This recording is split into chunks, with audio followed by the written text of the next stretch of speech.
Okay, move out.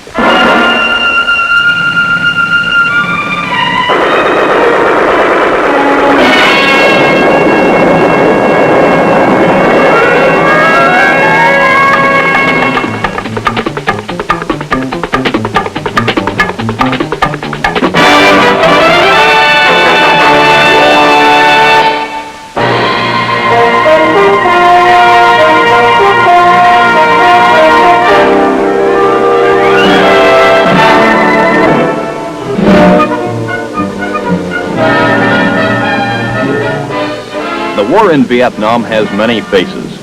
It isn't just a simple matter of locating and destroying an enemy who hides in the jungles of this Asian nation. There are human needs to be met if the people of this land are to fulfill their destiny as a free society, and the ultimate real victory is to be won.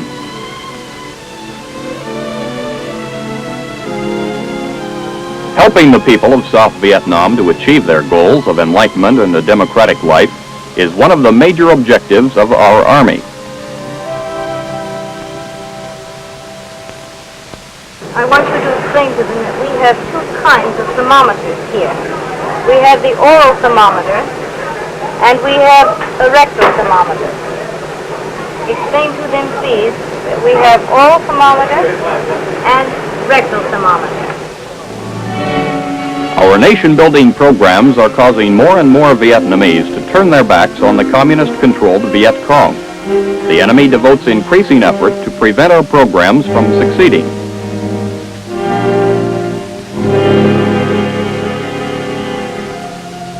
These are the men of the U.S. Army's 25th Infantry Division. Their task in Vietnam is twofold: to defeat the enemy on the battlefield and to carry out effective civil assistance for the people of this war-torn nation.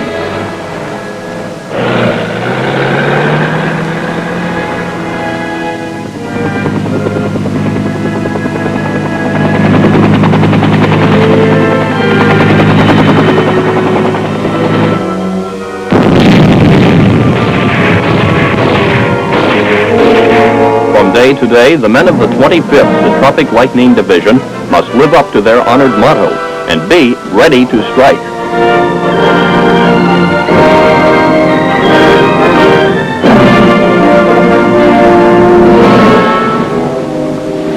The 25th Infantry Tropic Lightning Division was activated at Schofield Barracks, Hawaii on October 1st, 1941.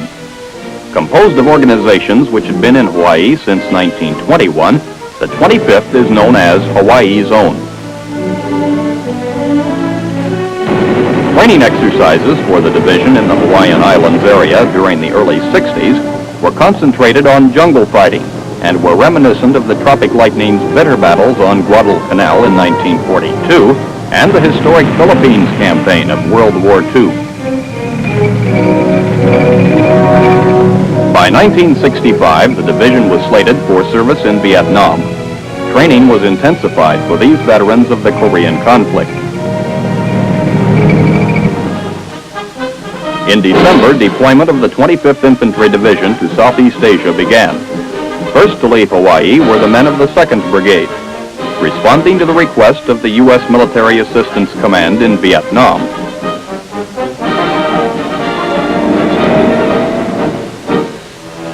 This unit of the 25th departed from Hawaii by sea. Once again, the Army's ready force in the Pacific was being called into action.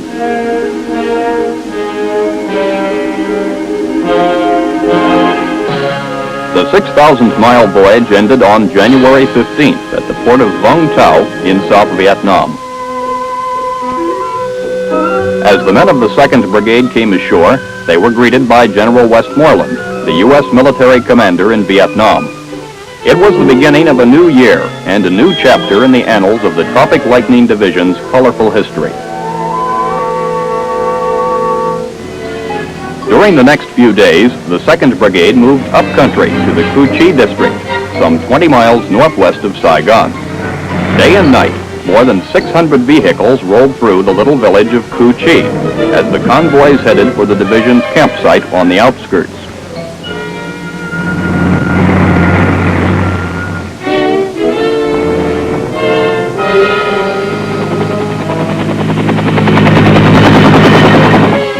Meanwhile, the division's 3rd Brigade had begun arriving from Hawaii by airlift. Their destination was Pleiku in the central highlands of Vietnam. This was to be the 25th Infantry Division's forward base, while Cu Chi would be Tropic Lightning headquarters.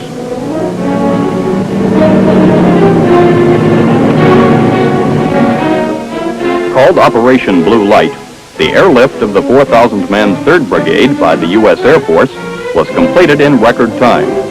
8 days were shaved from the schedule as the brigade's men and materiel were delivered to Pleiku in the largest airlift ever attempted.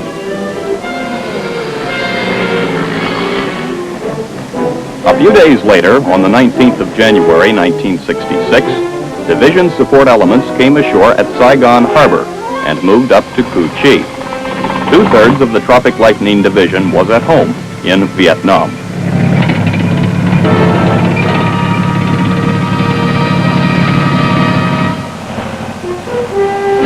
For the men of the 25th, the first major assault upon the enemy came with Operation Garfield. From Pleiku, units of the 3rd Brigade were flown southward to Darlac Province and the Viet Cong-infested area around Ban Mi Tu. It was the beginning of a month-long sweep of the province.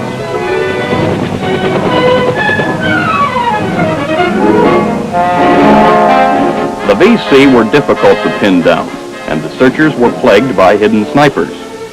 As the Tropic Lightning troopers pressed forward, the Viet Cong withdrew deeper into the jungle.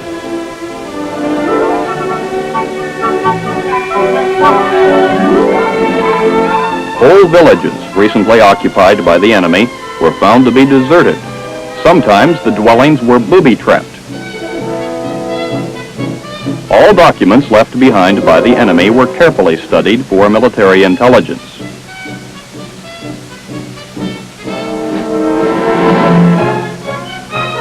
Any place where the Viet Cong may have hidden weapons or valuable papers was thoroughly searched.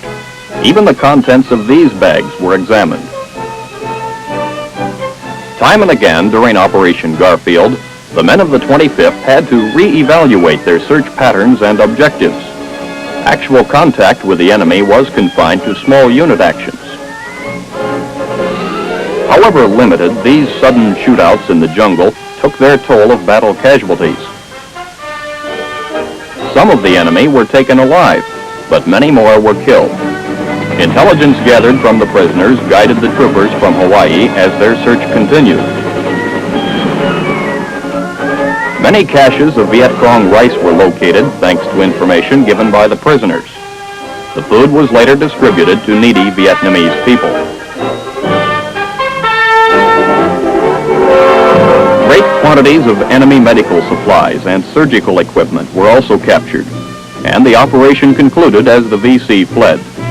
The men of the 3rd Brigade took these enemy supplies with them and returned to Pleiku.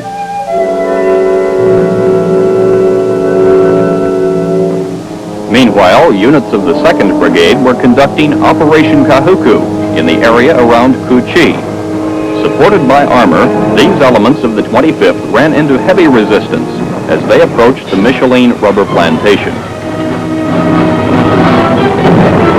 Enemy mortar fire rained down upon the advancing armored personnel carriers. Some of the machines were rendered inoperable as a result of the enemy fire, but this did not deter the Tropic Lightning troopers from continuing their advance.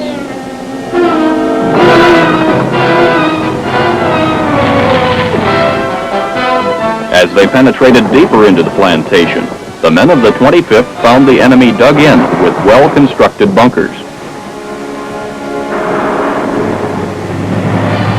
Dislodging the Viet Cong is never easy. Several hours of combat caused the troopers of the 2nd Brigade Task Force to take casualties.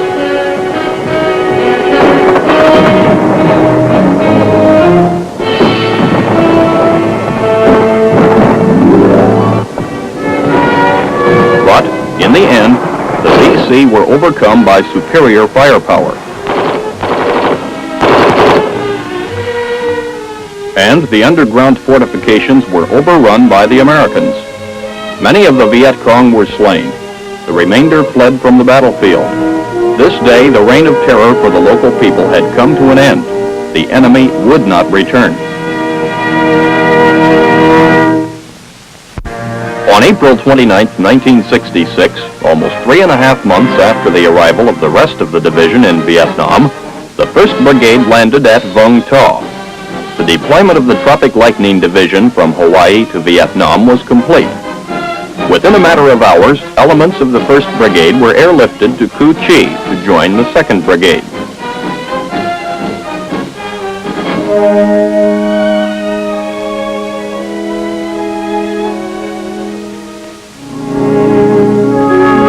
Though military operations take much time, the men of the 3rd Brigade established a resettlement camp for refugees in Kon Tum province. Here, the weary victims of the conflict find peace, security, and a degree of hope for a better life in the days ahead.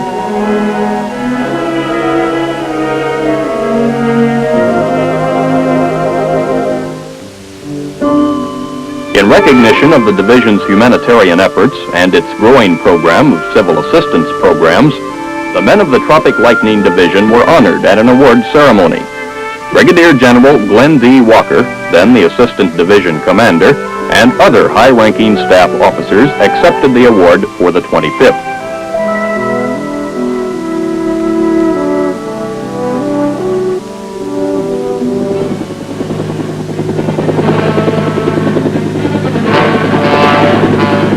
Throughout June and July, the Pleiku, Plei Me area was the scene of a major effort by the 25th Division and some elements of the 1st Cavalry Division Airmobile to clear the Viet Cong from the district. Under the code name Paul Revere, the full-scale operation took place some 40 kilometers from the Cambodian border. In this determined drive, heavy armored elements of the 3rd Brigade were called up and joined in the massive sweep.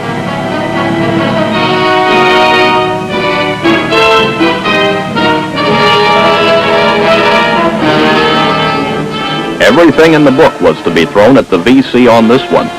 The activity grew at a feverish pace, and the task force began to move.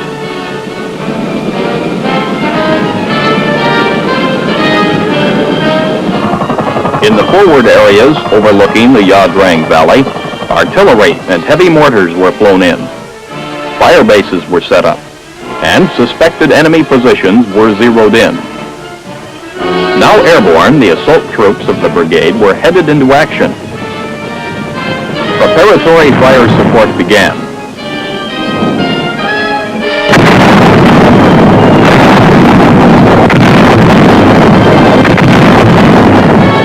Despite the heavy shelling, the dispersing Viet Cong and North Vietnamese Army units managed to shoot down one of the American helicopters. However, the U.S. troops continued to join the battle.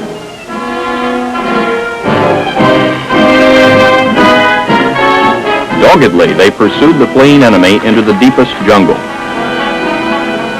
All over the northwestern part of Pleiku province, the Tropic Lightning Sweep pressed the enemy ever backward as Operation Paul Revere concluded. Because of valuable lessons learned about the enemy's tactics during actual combat, the division established a special training course to teach Tropic Lightning troopers how to ambush enemy troops played by U.S. soldiers during night operations. The deadly Claymore mine is one of the ambush tools which are used by these night fighters.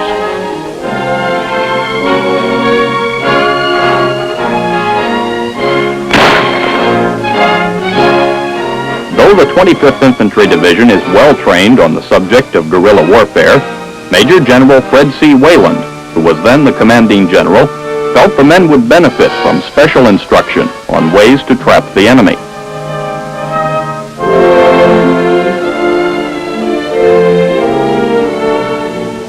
Additional measures to deal with the hidden foe were taken as the infantrymen from Hawaii began working with scout dogs.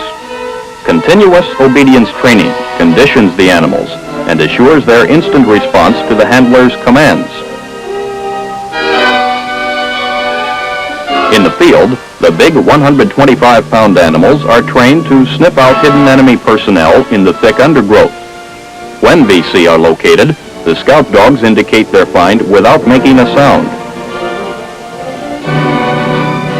The enemy never knows his presence has been discovered until the dog and troopers are upon him.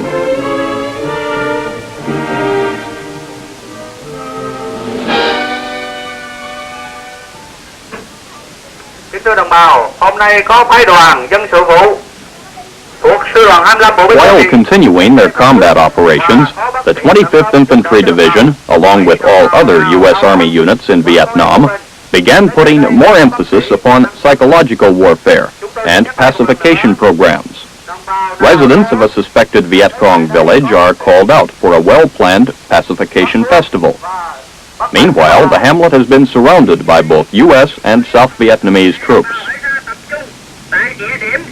In a thorough screening process, Vietnamese officials carry out indoctrination of the villagers, assisted by soldiers of the 25th Division, pointing out the fallacies of the Viet Cong ideology and offering a better life in exchange for loyalty to the Saigon government.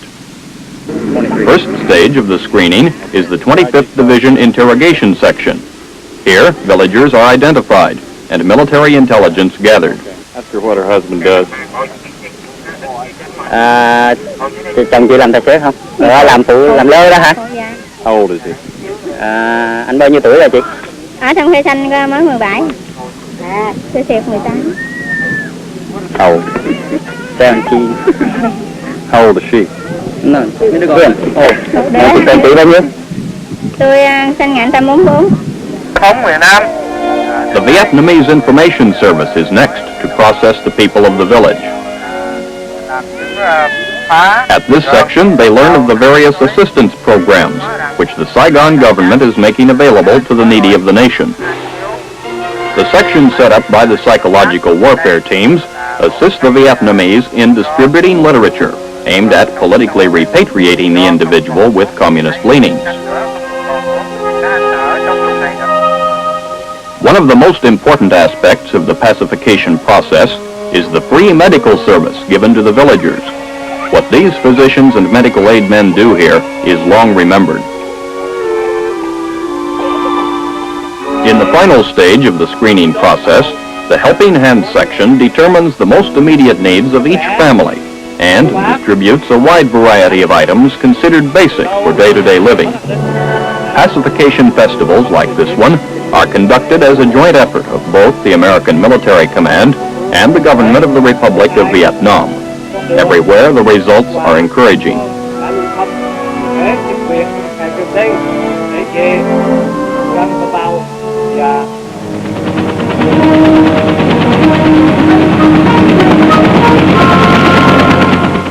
As the months roll by, the Tropic Lightning Division PSYOPs teams have stepped up their distribution of Chiu Hoi leaflets, pamphlets calling upon the members of the National Liberation Front, the Viet Cong, to drop their communist-inspired activities and realign themselves with the Saigon government.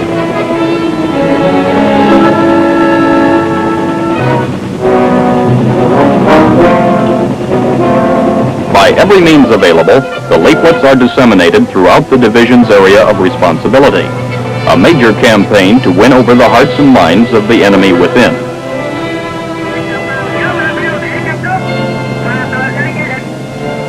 Promising safe conduct and a life of freedom for those who respond and lay down their arms, the Chiu Hoi leaflets are read by thousands.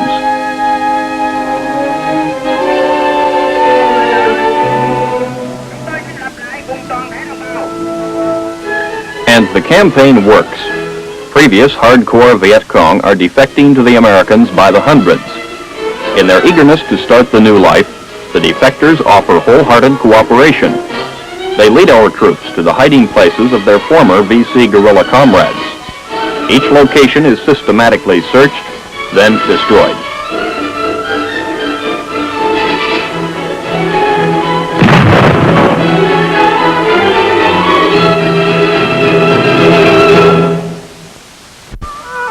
In the struggle to win over the dissident elements, one of the most valued aspects of the Civic Action Program is the medical assistance work being carried out by MedCap teams.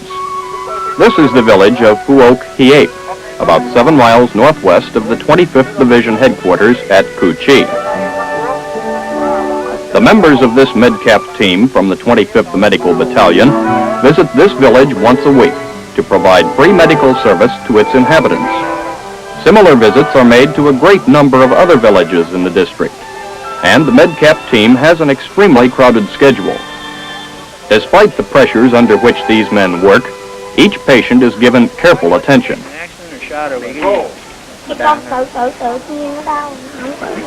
Well, he's got a bad fracture here. He must maybe the bone in there, you know. He wasn't shot or in an accident? No. Well, hell, he's had a fracture here. Nói bị cái gì chứ tự nhiên sao bị vậy nữa? He says no? How long has he had drainage like this? Bị bao nhiêu lâu? Mổ. And I think what he's got is an osteomyelitis with fistula and chronic drainage. And what we'll do is ask him to come back next week with his parents, and we'll try and make arrangements for either go to Saigon to the hospital or up to the 12th Back Hospital and get x-rays and see if it can be debrided, or maybe just put him on long-term antibiotics. Do you think he understands? Would you ask him, do you think he understands to come back?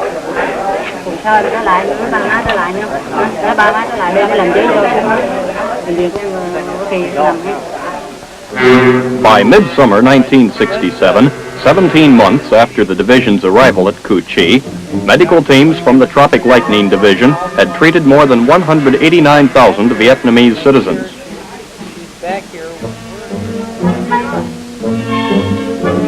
The overall civic action program being carried out by the 25th Division takes many forms. Here at the village of Do Chieng, some 50 miles northeast of Saigon, a number of self-help projects have been launched under supervision of the 3rd Brigade S5 section. Captain Vinan Laux is the officer in charge. Do Chieng is in a position here next to the Saigon River. It comprises 5 hamlets. We have here a population of about 10,000 people, which is approximately 2/3 of the total population here in the Tritom district. Because of our position next to the village, we feel that we can get in here and do civic action work with the people and thereby reach most of the people in the district. What we try to do mainly is create projects for these people in coordination with the district and village officials that are going to be, number 1, long-lasting, and number 2, projects in which the people are going to derive a lasting benefit. We try to get these people, and we have been very successful in getting them to do projects on their own, in which we provide materials, technical assistance, and then they do the projects. I truly feel that the willing cooperation and the enthusiasm shown by the people here in Do Chieng is a good indication that these people feel secure from BC in the area here, that they want to see their village progress, we have come a long way in the time that the brigade has been here and has assisted these people. And I think that in time to come, we're going to find these people contributing more and also feeling more secure in their respective areas here.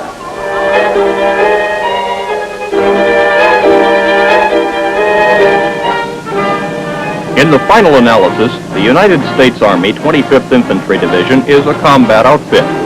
In this shooting war, their first job is to hunt down the enemy forces and to eliminate them as efficiently as possible. This is not easily done in the guerrilla warfare of Vietnam's jungles, swamps, and rice paddies. A typical example is Operation Barking Sands, named after a famous beach in the Hawaiian Islands. Elements of the 1st Brigade are being sent out to clear an area in the battle zone, suspected of harboring the Viet Cong's 2nd Do Mien Battalion, a hardcore guerrilla unit supported by the Hanoi government.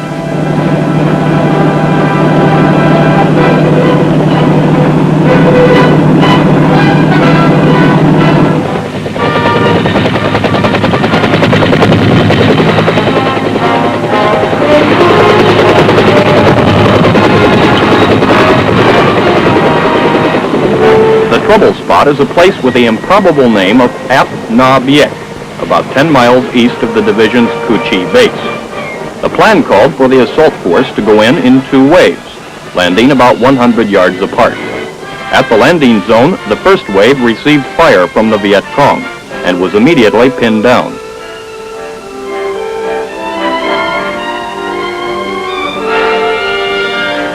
The second wave came in, and it too was taken under fire. Trying to link up with the first wave, the men of Alpha Company received fire from the wood line to the back, front, and one side.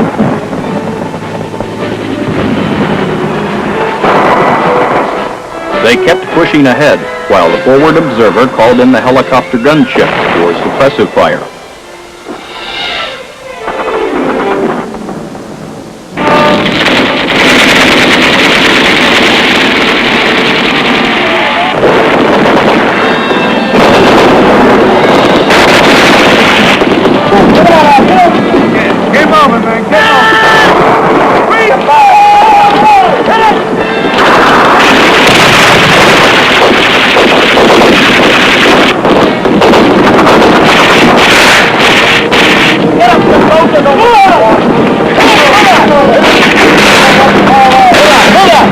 It took the men of Alpha Company nearly 2 hours to link up with the men of the first wave, only 100 yards away.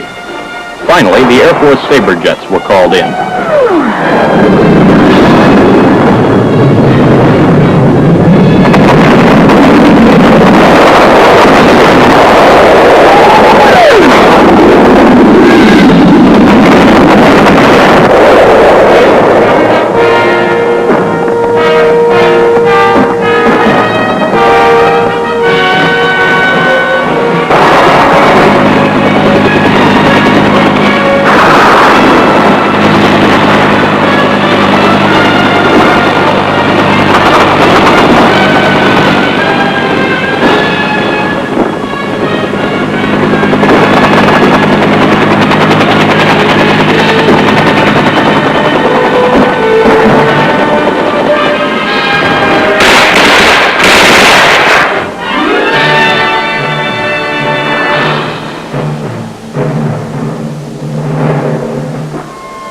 Operation Barking Sands.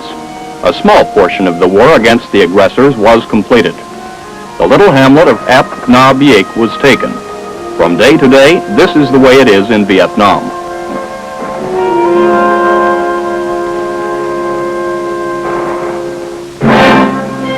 As the conflict continues, the 25th Infantry Division of the United States Army fulfills its daily missions of compassion and nation building on the one hand, and the stern duty of ground combat on the other.